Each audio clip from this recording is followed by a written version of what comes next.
నా రైటర్ శ్రీనివాస్ గారు మాట్లాడతారు.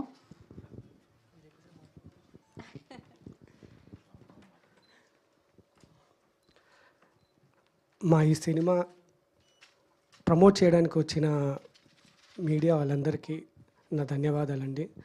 అలాగే ఈ సినిమాని ఇక్కడి వరకు తెచ్చి రిలీజ్ చేస్తున్న ఎస్కేఎన్ సార్కి, మారుతి సార్కి నా ధన్యవాదాలు sir. Thank you very much sir.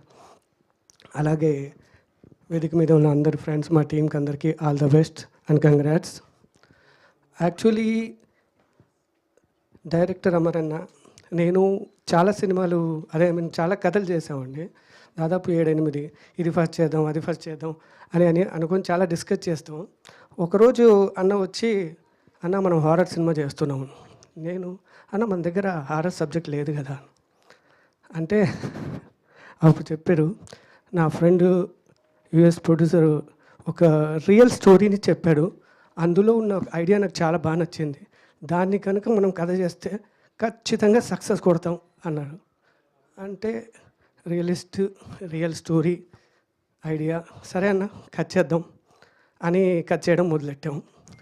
Actually ఈ కథ చేయడానికి అసలు చాలా అంటే ఆయన ఆలోచనలు, నా ఆలోచనలు. ఆ తర్వాత ఈ కథ ఆఫీస్లో చాలా తక్కువ చేసామండి. వాకింగ్ చేసేటప్పుడు, టీ తాగేటప్పుడు, ఆ తర్వాత కార్లో తిరిగేటప్పుడు ఇలాగే ఈ కథ రెడీ అయిపోయింది. ఇక క్లైమాక్స్ వస్తే ఒక మూవీ చూసిన తర్వాత టీ తాగుతూ క్లైమాక్స్ చేసాము. ఇలా రకరకాల అదేదో రియల్ స్టోరీ కాబట్టి రియలిస్టిక్గా మనం ఆఫీస్లో కూర్చొని 4 గోడల మధ్య చేయలేదు. సో చాలా బాగా వచ్చిందండి.